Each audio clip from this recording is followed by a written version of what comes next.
ক্রমেই জোরালো হচ্ছে খেলাধুলার মঞ্চে ইসরায়েলকে নিষিদ্ধ করার দাবি। এবার এই দাবিতে যুক্ত হলো বিশ্বখ্যাত খেলোয়াড়দের কণ্ঠ। ইংল্যান্ডের সাবেক অলরাউন্ডার মঈন আলী, ফ্রান্সের বিশ্বকাপজয়ী Paul Pogba, British boxer Jack Chelli, British নারী জকি খাদিজা মেল্লা, ক্রিস্টাল প্যালেসের চিয়েক ডোকুরে, চেলসির সাবেক তারকা Hakim Ziyech, Dutch winger Anwar El Ghazi এবং লেস্টার সিটির সাবেক কোচ নাইজেল পিয়ারসন সহ 50 জন খেলোয়াড় উয়েফার উদ্দেশ্যে একটি চিঠি পাঠিয়েছেন।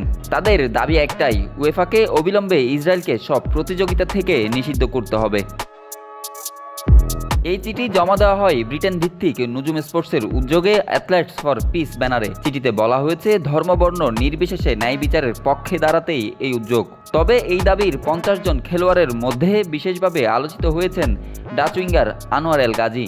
ফিলিস্তিনের পক্ষে সোশ্যাল মিডিয়ায় পোস্ট দেওয়ার কারণে 2023 সালে জার্মান ক্লাব মেইনজ তার সঙ্গে চুক্তি বাতিল করেছিল। পরে আদালত জানায় গাজীর সঙ্গে অন্যায় করা হয়েছিল।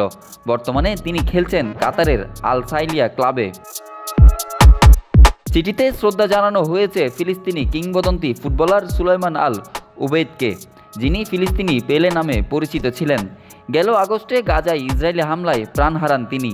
খেলোয়াড়দের ভাষায়, জীবিত অবস্থায় তিনি খেলাধুলার মাধ্যমে আশা জাগিয়েছিলেন, মৃত্যুর মাধ্যমে মনে করিয়ে দিলেন কেন এখনই আন্তর্জাতিক ক্রীড়া সংস্থাগুলোর পদক্ষেপ নেওয়া জরুরি।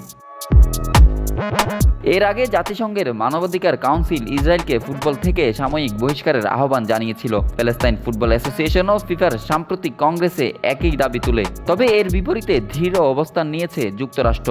ট্রাম্প প্রশাসন জানিয়েছে 2026 বিশ্বকাপে ইসরায়েলকে নিষিদ্ধ করার যে কোনো প্রচেষ্টা তারা প্রতিহত করবে।